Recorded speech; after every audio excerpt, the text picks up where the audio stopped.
Vamos abrir nossas Bíblias em Apocalipse 8, verso 7 ao verso de número 12.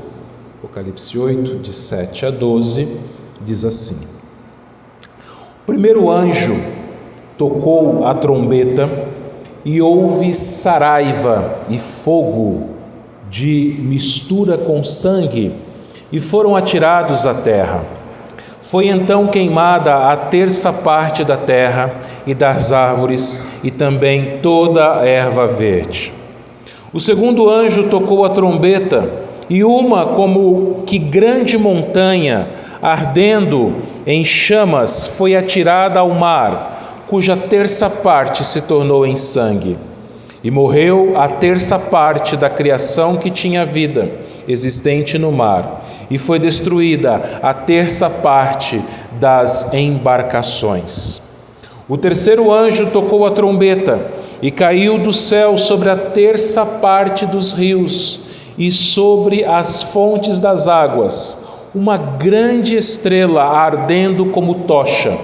O nome da estrela é Absinto, e a terça parte das águas se tornou em absinto, e muitos dos homens morreram por causa dessas águas, porque se tornaram amargosas.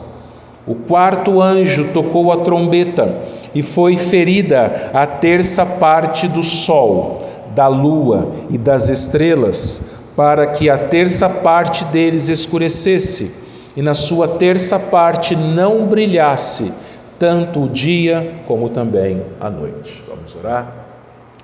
Senhor nosso Deus, mais uma vez estamos diante do Senhor em oração, sabendo, Pai, que o Senhor, ó Pai, nos ouve, nos atende, Senhor, conforme a Tua vontade.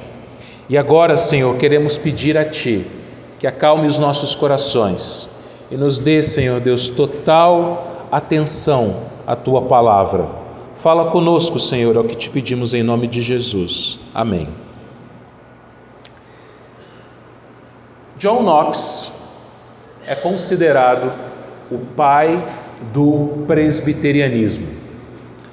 Ele foi aluno de João Calvino em Genebra e foi um homem extremamente notável na sua geração. Aparentemente não havia nada que impressionasse em John Knox. Ele era um homem pequeno, de baixa estatura, e também possuía saúde frágil, assim como seu professor, seu mestre, João Calvino. Mas o que chamava a atenção na vida de John Knox era a sua vida de oração. De fato, John Knox, se estivesse aqui hoje cantando esse último cântico que nós acabamos de louvar ao Senhor, ele cantaria com toda a convicção. John Knox era um homem que sabia que falar com Deus é um privilégio, que estar na presença de Deus em oração é algo que o fazia contente, que o fazia feliz. Mas John Knox tinha uma vida de oração tão impressionante que a própria rainha da Escócia, a rainha Maria da Escócia, ela certa vez disse que ela tinha mais medo das orações de John Knox do que de um exército de 10.000 homens. E meus irmãos, John Knox ele viveu num tempo de intensa perseguição aos protestantes escoceses. A rainha era católica e ela, então, querendo erradicar o protestantismo da Escócia, ela infringiu uma grande perseguição aos protestantes. Mas interessantemente, que quanto mais crescia a perseguição, mais cresciam as orações de Knox e também dos demais irmãos presbiterianos escoceses. No livro de Douglas Bond, chamado A Poderosa Fraqueza de John Knox, ele disse o seguinte, abro aspas: a oração foi a força motriz que avançou a reforma na Escócia, e John Knox foi o maior batalhador de oração naquele reino. John Knox é conhecido, meus irmãos, por uma das suas famosas orações, talvez a mais famosa delas, em que ele disse o seguinte ao Senhor: Senhor, dá-me a Escócia, senão eu morro. E Deus ouviu a oração de John Knox e a Escócia se tornou um país protestante, um país presbiteriano. John Knox ele orava porque ele reconhecia a sua dependência de Deus e reconhecia que Deus é grande. 2 cânticos que nós cantamos disseram isso, que grande é o Senhor, grande é o nosso Deus. E somente quando nós reconhecemos a grandeza de Deus é que nós podemos descansar diante dos nossos problemas, diante das nossas angústias, das lutas das nossas vidas. E meus irmãos, certamente nenhum de nós passa pelas lutas, pelas angústias e pelos sofrimentos que nossos irmãos que passaram e ainda passam hoje pela perseguição religiosa, eles têm que enfrentar. Como eu disse agora há pouco, os nossos irmãos presbiterianos da Escócia no século XVI, eles tiveram que enfrentar uma intensa perseguição por conta da rainha católica Maria da Escócia. E mais no passado, conforme nós temos aprendido aqui no livro de Apocalipse, os nossos irmãos das 7 igrejas da Ásia sofriam perseguição também por conta do imperador romano Domiciano. E por conta disso, meus irmãos, aqueles irmãos das 7 igrejas, assim como os irmãos presbiterianos da Escócia do século XVI, eles oravam a Deus diante da perseguição, do sofrimento, da angústia, do terror, da morte que os assolava. E a oração deles, meus irmãos, conforme nós já aprendemos e vimos isso inclusive no domingo passado, eram inclusive orações imprecatórias. Nós vimos isso hoje de manhã também na escola dominical, relembrando lá Apocalipse capítulo 6, quando os mártires morrem e chegam diante do altar de Deus no céu, e eles perguntam para Deus: até quando, Senhor, o Senhor não vai vingar o nosso sangue? Então, diante daquela perseguição toda, tanto os cristãos do final do século I, quanto os cristãos escoceses presbiterianos de meados do século XVI, eles oravam pedindo para que Deus manifestasse a sua grandeza contra os seus inimigos. Deus é o Deus das vinganças, Deus é o Deus que julga os seus inimigos, Deus é o Deus que nos manda sim amarmos os nossos inimigos e orarmos por eles, mas aqueles que não se arrependerem dos seus pecados receberão a justa justiça, o justo juízo de Deus.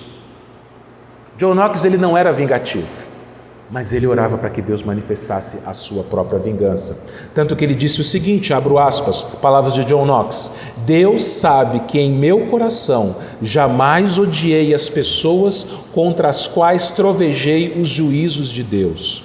Odiei apenas os pecados dessas, labutando com todas as minhas forças para ganhá-las para Cristo. Ou seja, ele se apresentava diante da rainha da Escócia, ele trovejava, palavras dele, ele trovejava juízo, ele chamava aquela mulher, que era a mulher mais poderosa da Escócia, ao arrependimento, que caso ela não se arrependesse, ela seria condenada ao inferno, mas ele fazia isso porque ele amava ela. Em Cristo, ele amava a sua inimiga. E veja, meus irmãos, nós amamos os nossos inimigos pedindo ao Senhor que Ele manifeste a sua justiça, para que os homens se arrependam. E essa é a função das trombetas, meus irmãos. Apocalipse, conforme a gente já tem aprendido, ele é um livro que dá esperança. Ele foi escrito para que a igreja tivesse esperança. A igreja aqui do final do primeiro século, sendo perseguida, ela precisava ter a esperança de que Deus está no trono. Quem é o rei? Deus é o rei. Não é Domiciano em Roma, não é Maria na Escócia, não é Trump, não é Luiz Inácio, não é outro qualquer, mas quem reina é o Senhor. Isso precisava ficar bem claro para os nossos irmãos aqui das 7 igrejas da Ásia e para nós também. É Ele quem está no trono. E Ele não apenas está sentado no trono, como nós cantamos, mas Ele é o alfa e o ômega, Ele é o princípio e é o fim, Ele governa. Ele age. Os nossos sofrimentos não estão alheios ao conhecimento dele, à sabedoria dele. E, irmãos, nós vimos no domingo passado que há aquela mudança dos 7 selos para as 7 trombetas. Apocalipse é escrito para dar esperança, mostrando o final da história, o final de todas as coisas, que Deus está reinando até o fim. Nós vimos isso através dos 7 selos, que à medida que o Cordeiro foi abrindo os selos, as coisas foram acontecendo até o fim, quando os inimigos de Deus são julgados e quando a igreja louva o Senhor no céu. E aqui nós temos uma mudança. Que mudança é essa? A história vai ser recontada. Foi recontada primeiro com 7 selos, agora ela vai ser recontada com 7 trombetas, de uma perspectiva diferente, mostrando justamente isso, o poder de Deus. Nós vimos no domingo passado, meus irmãos, que haviam 7 anjos em pé diante de Deus com 7 trombetas. E havia um 5º anjo também que recebeu um incensário com incenso queimando e com as orações dos santos. Que orações eram essas? A gente já falou aqui, orações para que Deus agisse em favor deles, para que Deus agisse contra os seus inimigos. E nós vimos no final do domingo passado que o 5º anjo, o 5º não, na verdade o 8º anjo, ele jogou aquele incensário na terra, houve trovões, relâmpagos, e agora vão começar o toque das 7 trombetas. E cada trombeta que foi tocada, uma catástrofe aconteceu. E aqui as trombetas são divididas em 2 partes. Primeiro 4 e depois 3. Hoje a gente vai falar das primeiras 4. E nas primeiras 4 trombetas, nós vamos ver as catástrofes que Deus enviou e ainda envia e enviará até o final da história sobre a criação. Chamando o homem a quê? Ao arrependimento. Chamando o homem a olhar para ele e se arrepender dos seus pecados. E essas 4 primeiras trombetas, elas vão nos lembrar algumas das pragas que foram enviadas ao Egito. Justamente isso, para que Faraó e os egípcios olhassem para o Senhor. Que eles não olhassem para os seus deuses egípcios, mas olhassem para o Senhor. Primeira trombeta, versículo 7. O primeiro anjo tocou a trombeta e houve saraiva e fogo de mistura com sangue e foram atirados à terra. Foi então queimada a 1/3 parte da terra e das árvores e também toda a erva verde. Lá em Êxodo capítulo 9, versículos 23 e 24, nós vemos algo parecido à 7ª praga. Êxodo 9, 23 e 24 diz assim: E Moisés estendeu o seu bordão para o céu, o Senhor deu trovões e chuva de pedras, e fogo desceu sobre a terra, e fez o Senhor cair chuva de pedras sobre a terra do Egito, de maneira que havia chuva de pedras e fogo misturado com a chuva de pedras, tão grave qual nunca houve em toda a terra do Egito, desde que veio a ser uma nação. E aqui, no versículo 7 de Apocalipse 8, ele fala de saraiva, que pode ser pedras. Alguns comentaristas vão falar em granizos. Então Deus aqui, meus irmãos, ele está executando o seu juízo sobre a terra firme, destruindo o quê? A vegetação, as árvores e até a própria terra, até o próprio solo. E não somente essas pedras, essa saraiva ou granizo talvez, mas cai do céu também fogo e sangue. Você imagina isso? Fogo e sangue. Tudo isso manifestado como juízo de Deus. Há 2 semanas atrás, dia 5 de janeiro de 2025, houve a premiação do Globo de Ouro, que é uma premiação, que atende ou que premia, uma premiação que premia, estou sendo redundante aqui, os melhores profissionais do cinema e da televisão. Aconteceu essa cerimônia na cidade de Los Angeles. Num dado momento da cerimônia, a apresentadora Nikki Glaser, ela disse o seguinte, preste atenção, eu vou abrir aspas para as palavras de Nikki Glaser. Tanta coisa aconteceu no primeiro bloco e os discursos de agradecimento estão pegando fogo.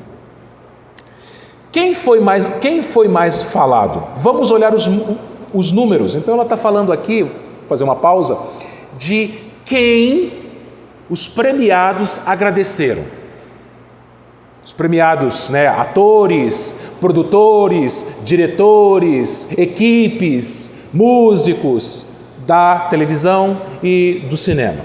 Quem eles agradeceram? Aí ela fala. Elenco e equipe estão liderando com 11 menções. Então o elenco e a equipe foram os que mais receberam agradecimentos, 11 vezes.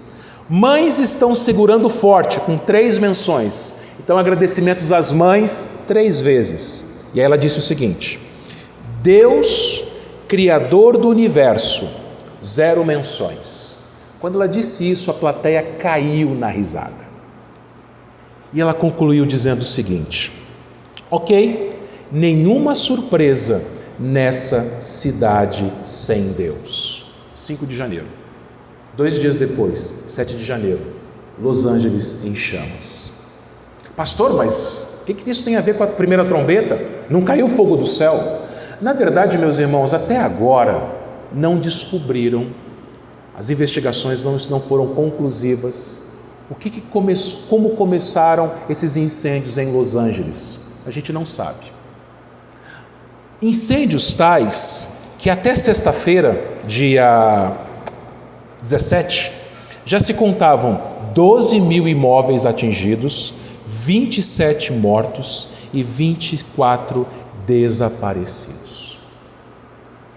Pode ser que esse fogo não tenha caído do céu, mas se nós entendemos que Deus está no trono, que Ele é grande e que nada acontece que não seja da vontade dEle, nós cremos sim que de Deus não se zomba. Que a cidade sem Deus é uma cidade que está recebendo a justiça de Deus. Como na primeira trombeta, que Deus usa o fogo para julgar os seus inimigos.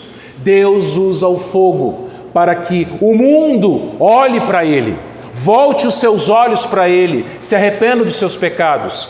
Nós vemos isso acontecendo na cidade de Los Angeles, nós vimos isso aqui perto, interior de São Paulo, queimadas incontroláveis no mês de setembro de 2024. Não era fogo do céu, a gente sabe disso, mas de novo, se a gente entende que todos os eventos estão dentro da vontade de Deus, acontecem pelos decretos de Deus, é Deus usando as catástrofes para que o homem olhe para Ele e fale: está vendo? Vocês não têm controle sobre o fogo, eu tenho. Vocês são incapazes de deter o fogo, eu detenho, eu envio e eu detenho.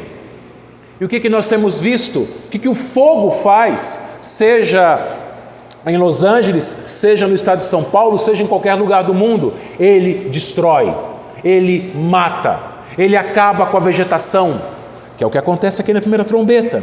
Foi queimada a terça parte da terra, das árvores e também toda a erva verde.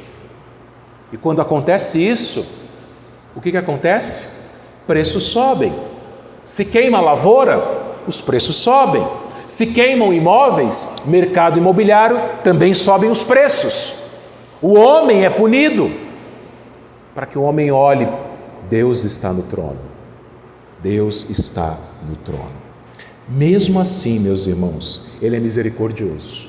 Olha que a trombeta, olha o que diz aqui no final da primeira trombeta. Não foi queimado tudo, apenas 1/3.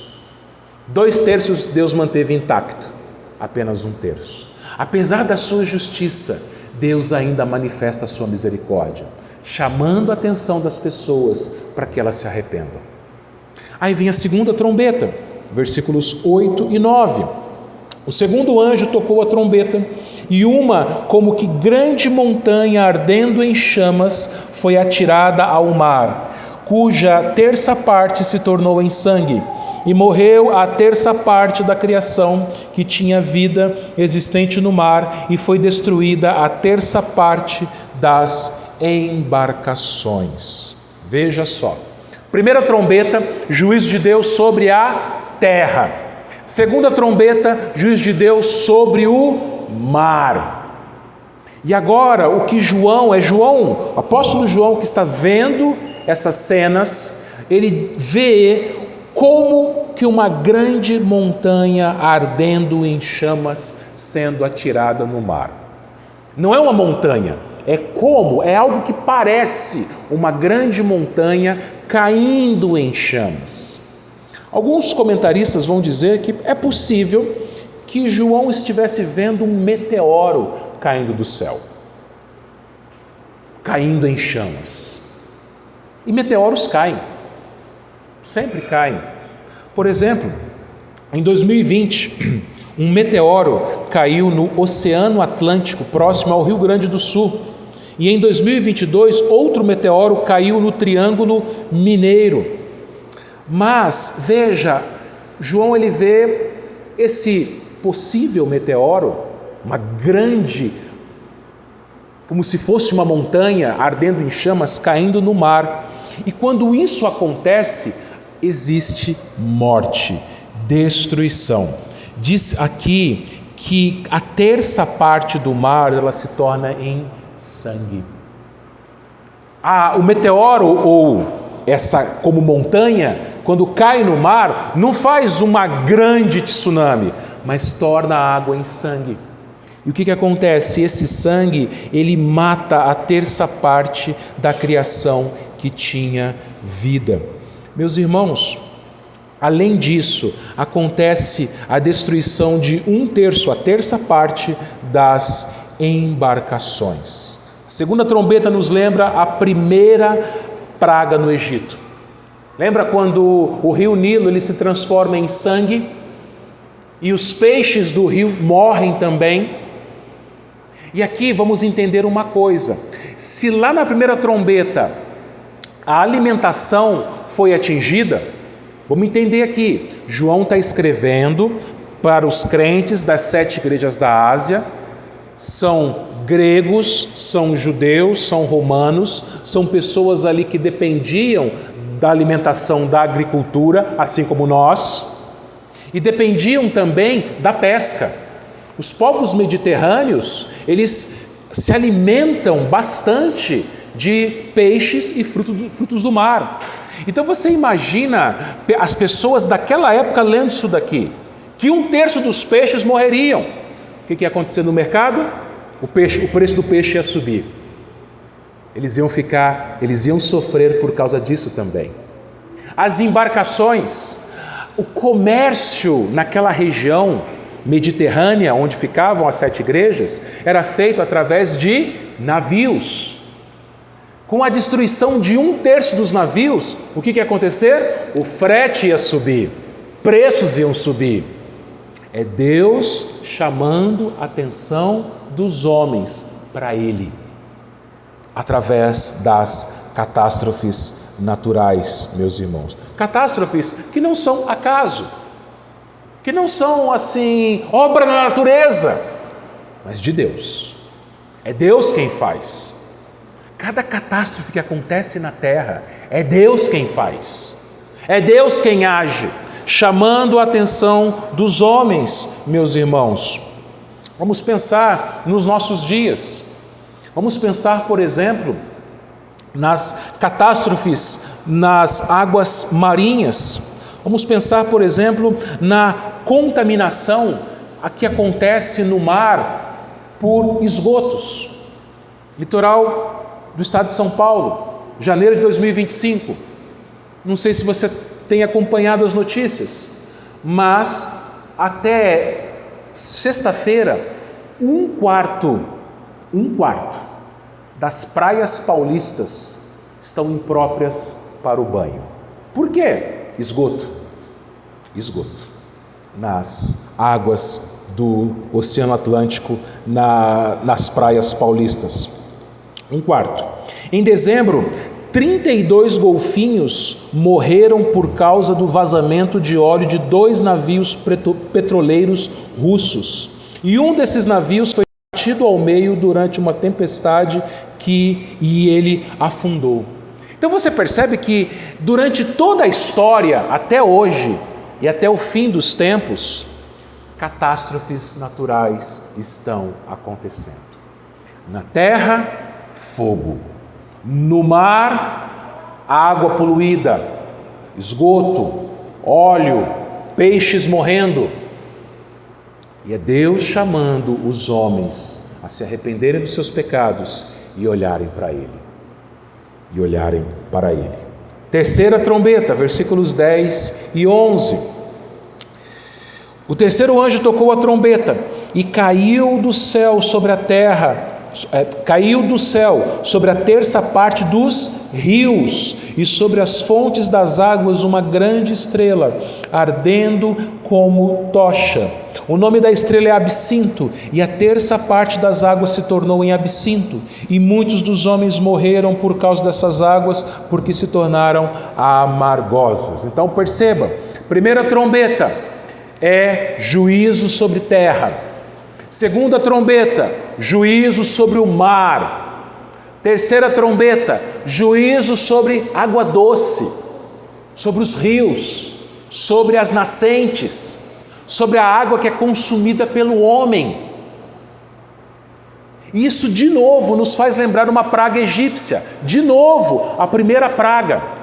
Rio Nilo, contaminado, tornou-se em sangue. Os homens do Egito não podiam beber dessa água, eles tinham nojo de beber desta água. João ele vai falar aqui, meus irmãos, que ele vê novamente algo descendo do céu. E também está ardendo em chamas, como uma tocha. Ele diz aqui que é uma grande estrela. Antes, na segunda trombeta, ele vai falar que era como uma grande montanha. Agora ele já identifica como uma estrela. É um outro objeto caindo do céu, muito grande. E igualmente o primeiro em chamas. Só que aqui, João ele dá um nome para essa estrela cadente. Absinto. Absinto.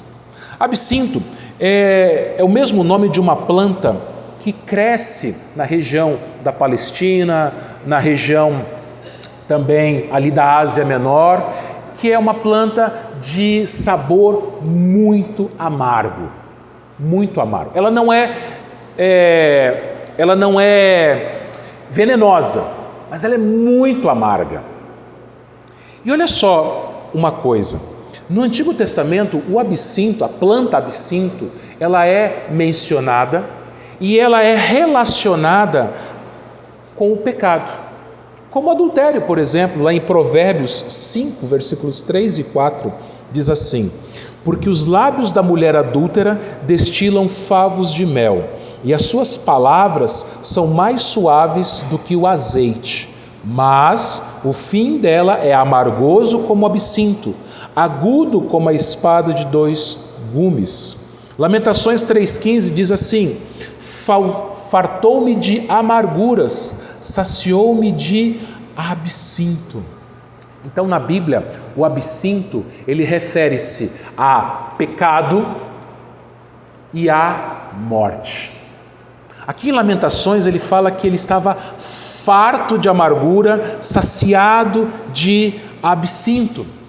Assim como uma pessoa amargurada no seu coração pode ser levada à morte, a tal estrela cadente chamada de absinto trouxe à morte os homens que beberam das águas que a estrela absinto atingiu. Isso por quê? Porque elas se tornaram amargas, se tornaram venenosas. De novo, a planta absinto em si não é venenosa, mas aqui João está nos mostrando que Deus ele executa o seu juízo sobre a água doce, a água potável, a água que as pessoas bebem, e elas morrem por causa dessa água. A água contaminada, a água que leva à morte, meus irmãos, assim como no rio Nilo.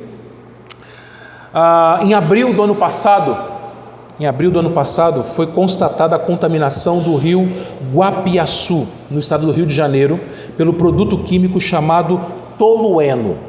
O tolueno é um produto químico que é usado na fabricação de tintas, solventes e gasolina. E o tolueno, ele foi constatado, nesse rio Guapiaçu, que abastece os municípios de Niterói, São Gonçalo, Maricá, Itaboraí e a ilha de Paquetá, na capital, Rio de Janeiro, a capital do estado. Então o que aconteceu? Essas cidades, elas ficaram sem abastecimento, porque se os moradores dessas cidades bebessem da água que vinha do rio Guapiaçu, eles poderiam ser contaminados e até vir a óbito por causa desse produto químico que estava nessas águas. Pense também no descarte indevido de defensivos agrícolas nas nascentes. Então você imagina uma propriedade rural e ali é descartado defensivo agrícola numa nascente. E aquela nascente vai abastecer aquela propriedade e outras propriedades, e aquilo vai trazer doença e morte para quem beber daquelas águas. Todas essas coisas acontecendo. E meus irmãos, é o que aconteceu aqui na terceira trombeta. Água contaminada, água doce contaminada. E a gente sabe que no mundo inteiro, seja no estado do Rio de Janeiro, seja na zona rural, seja em qualquer lugar, nós temos inúmeros casos de nascentes, de rios, de fontes de água doce contaminada. E pessoas que bebem de água contaminada morrem. De novo, a misericórdia do Senhor, como nas outras duas trombetas. Não são todos os homens que morrem. 1/3 daqueles que bebem dessas águas, eles morrem, por causa dessas águas, porque se tornaram amargosas, meus irmãos. É interessante uma coisa, que aqui, na terceira trombeta, ele fala de água potável. Lá na segunda ele falou de água do mar, mas aqui água que você consome. E na Bíblia, a Bíblia fala bastante de água. E quando a Bíblia fala de água, geralmente a água é relacionada à vida. Para os seres terem vida, eles precisam de água para sobreviverem. E a água, especialmente nas regiões bíblicas, ela era muito importante. Pense na Palestina, onde a água é escassa, onde haviam brigas por causa de poços. Lá em Gênesis 29, por exemplo, conta-se a história dos pastores de Gerar que importunaram Isaac por causa dos poços que ele abria. Então Isaac ia lá, abria um poço, chegavam os pastores da terra de Gerar e falavam assim: esse poço aqui é nosso, porque a água era muito valiosa. Então sempre houve guerra por causa de água. Por quê? Porque quem tem água tem vida. Jesus é a água da vida. Lá em João 7,38, Jesus declarou o seguinte: quem crer em mim, como diz a Escritura, do seu interior, fluirão rios de água viva. Em Apocalipse 7,17, o cordeiro que se encontra no meio do trono os apacentará e os guiará para as fontes da água da vida. Em Apocalipse 21,6, o próprio Senhor Jesus disse a João: tudo está feito, eu sou o alfa e o ômega, o princípio e o fim. Eu, a quem tem sede, darei de graça a fonte da água da vida. Então, preste atenção.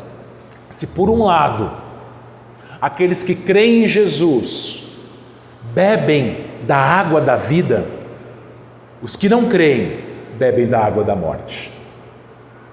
É Deus mostrando o seu juízo pela terceira vez, uma terceira catástrofe natural, que é causada por Ele mesmo, chamando os homens ao arrependimento. E nós temos agora finalmente a quarta trombeta, no versículo de número 12. O quarto anjo tocou a trombeta e foi ferida a terça parte do sol, da lua e das estrelas, para que a terça parte deles escurecesse e na sua terça parte não brilhasse tanto o dia como também a noite. Agora acontece algo diferente, algo inexplicável. A gente não sabe, aliás, nem os comentaristas sabem explicar muito bem isso daqui. A terça parte do sol, a terça parte da lua e a terça parte das estrelas perdem o seu brilho. A gente não sabe exatamente se foi o sol perdendo a terça parte, porque aqui não é um eclipse. Aqui não é um eclipse que está acontecendo. Você pode pensar, então, era um eclipse que foi lá e cobriu a terça parte do sol ou a terça parte da lua. Mas e as estrelas? Então não foi um eclipse. Também ele diz aqui que é tanto de dia como de noite. A melhor explicação dos comentaristas é que a terça parte do dia e a terça parte da noite, ela fica em total escuridão. Nem estrelas brilham. O sol se apaga. Ele perde o seu brilho. O dia vira noite. E a noite não tem lua e não tem estrela. É total escuridão. Trevas totais. Blackout. E meus irmãos, na Bíblia, trevas tem a ver com pecado. Tem a ver com caos. Lá em Gênesis 1:2, nós lemos que a terra, porém, estava sem forma e vazia. Havia trevas sobre a face do abismo. Essa expressão em Gênesis 1:2, sem forma, diz ali que estava um caos. E Deus é o Deus que coloca o caos em ordem. Por quê? Como é que ele faz isso? No versículo 3, aliás, ele diz o quê? Haja luz. E houve luz. E a criação começa a tomar forma. Aquilo que era sem forma, aquilo que era um caos, começa a tomar forma a partir da luz. E quando a luz é criada, todas as demais criaturas vêm à vida. Trevas, morte. Luz, vida. E meus irmãos, a gente sabe disso na nossa própria vida. Pedro vai nos dizer que ele, Jesus, nos tirou das trevas e nos trouxe para a sua maravilhosa luz. Nós estávamos mortos nas trevas e agora nós temos vida na luz. Isaías 9:2, ele declarou o seguinte: o povo que andava em trevas viu grande luz, e aos que viviam na região da sombra da morte resplandeceu-lhes a luz. Viver em trevas é viver em pecado, viver em trevas é viver sem Cristo. E quando Cristo veio ao mundo, Ele trouxe luz. Por isso que aquilo que apontava para Cristo, que guiou os magos, foi uma estrela brilhante. A luz brilhou, Cristo nasceu. Mas, João 3,19, o próprio Senhor Jesus, ele disse o seguinte: o julgamento é este, que a luz veio ao mundo, Ele, a luz, veio ao mundo, e os homens amaram mais as trevas do que a luz, porque as suas obras eram más. Os homens preferem as trevas. Os homens são como morcegos que vivem nas trevas. Se você chegar num ambiente e tiver um morcego e você acender a luz, aquele morcego vai ficar doido, porque ele não gosta da luz. Se você chegar na sua casa, na cozinha, escuro, e acender a luz e tiver uma barata no meio da cozinha, ela vai correr para debaixo do armário, da geladeira, porque ela não gosta de luz. Esses animais, eles gostam das trevas, assim como os homens sem Cristo. Eles não querem ouvir o Evangelho, eles não querem saber de Cristo, eles querem as trevas. Então Deus fala assim, então tenha trevas. 1/3 do sol, da lua, das estrelas, trevas para vocês. Vocês não gostam das trevas? Vivam nas trevas. E o profeta Joel, ele descreveu o dia do Senhor como um dia de trevas. O último dia, o dia que o Senhor Jesus voltar, será um dia de trevas. Joel 2:1 e 2. Tocai a trombeta em Sião, olha a trombeta aí, e dai voz de rebate no meu santo monte. Perturbem-se todos os moradores da terra, porque o dia do Senhor vem, já está próximo, dia de escuridade e densas trevas, dia de nuvens e negridão, Como a alva por sobre os montes, assim se difunde um povo grande e poderoso, qual desde o tempo antigo nunca houve, nem nunca depois dele haverá pelos anos adiante de geração em geração. E lá no versículo 10, Joel 2,10, diante deles treme a terra e os céus se abalam, o sol e a lua se escurecem e as estrelas retiram o seu resplendor. Agora deixa eu falar uma coisa para você. Quando Jesus foi crucificado, os evangelhos falam que ele ficou crucificado 3 horas, da hora sexta à hora nona. Hora sexta, meio-dia, o horário em que o sol está a pino, o horário mais claro do dia. Hora nona, 3 horas da tarde, geralmente o horário mais quente do dia. E os evangelhos falam que houve densas trevas sobre a terra. Por quê? Foi um eclipse? Não. Enquanto Jesus estava na cruz, o Pai derramou sobre ele a sua ira. E quando a ira de Deus, aquela ira que deveria cair sobre nós, aquele castigo que deveria cair sobre nós, e a gente viu hoje de manhã, inferno é um lugar de trevas. Este inferno, que deveria ser o nosso lugar, ele vem sobre Cristo na cruz, e aí trevas tomam conta da terra. Ele está na cruz, o castigo que era para nós cai sobre ele, trevas se fazem na terra.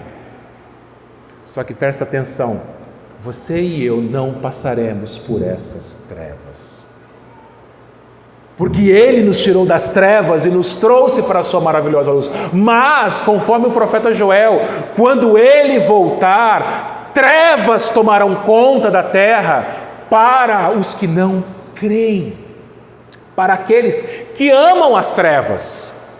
Então aqui na quarta trombeta,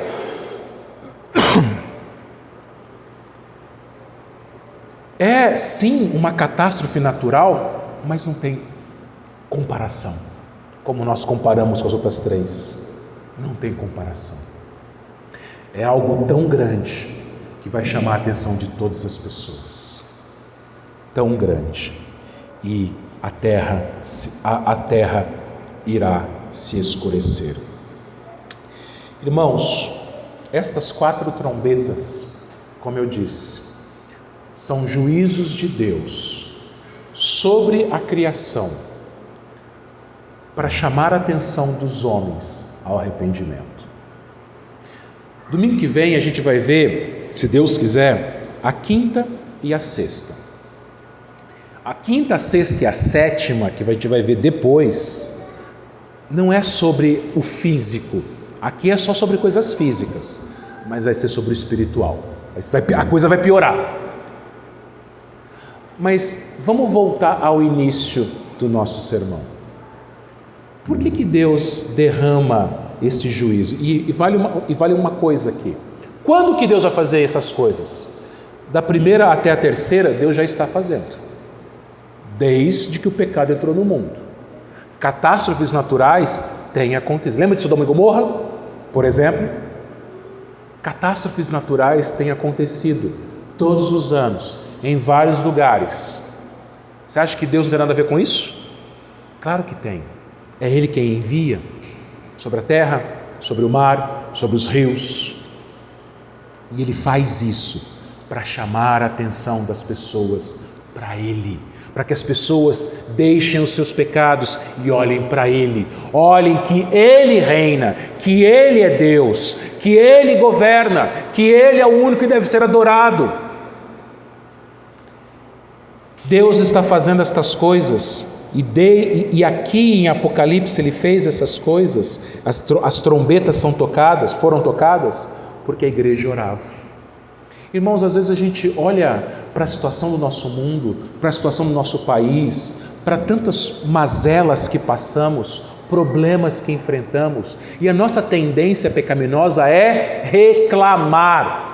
Reclamamos das coisas ao invés de orarmos pelas coisas. Reclamamos do sofrimento ao invés de orarmos diante dos sofrimentos. Reclamamos daqueles que nos fazem o mal ao invés de orarmos por aqueles que nos fazem o mal. E Deus ouve, assim como a resposta de Deus às orações dos santos, aqui em Apocalipse 8, foram as trombetas. Deus ouve, meus irmãos, e Deus responde executando o seu juízo sobre aqueles que zombam dele, sobre aqueles que rejeitam o nome dele, sobre aqueles que são inimigos dele e de sua igreja, meus irmãos. Será que nós temos orado da forma que John Knox, que os nossos irmãos presbiterianos escoceses do século XVI, que os nossos irmãos das 7 igrejas da Ásia oraram? Será que a gente está acomodado pensando que a gente não sofre como os presbiterianos da Escócia no século XVI ou como os cristãos da Ásia Menor no primeiro século? Você acha que está tudo muito bom?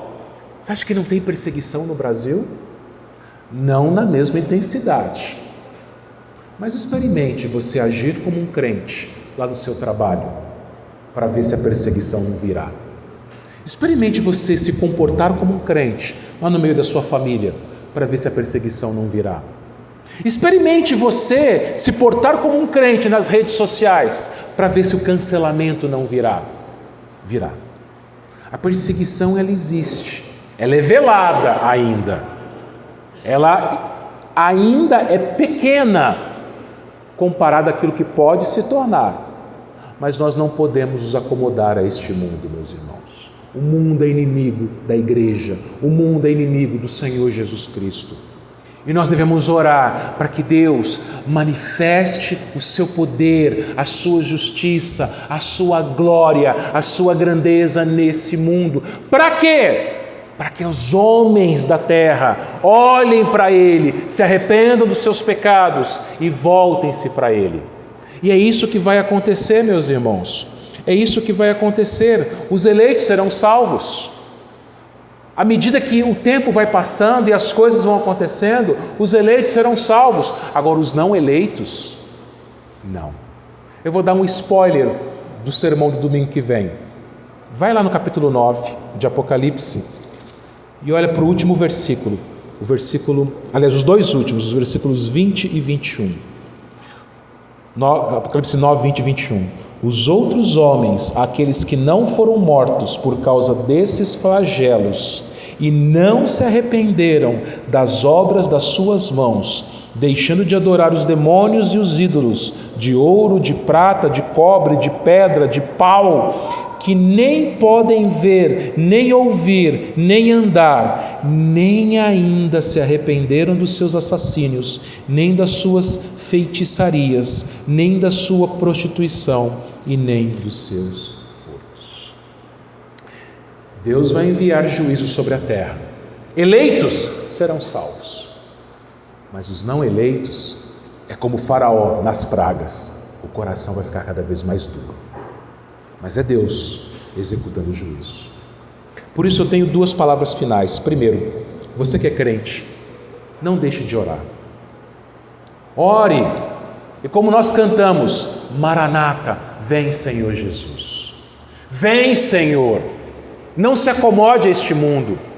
Não seja como a mulher de Ló que amava o mundo, mas ame o Senhor, deseje estar com o Senhor, deseje que Ele manifeste a sua glória. Ao olhar para as catástrofes naturais, veja a mão do Senhor e ore para que Ele preserve os seus eleitos, que Ele preserve a sua igreja, que Ele salve os seus eleitos. Não deixe de orar. E a segunda e última palavra é para você que porventura não tenha crido no Senhor ainda, que porventura ainda está vivendo nas trevas, vivendo a sua vida do jeito que você bem entende, fazendo as coisas do seu jeito, da sua vontade. Arrependa-se. Deus está chamando a sua atenção.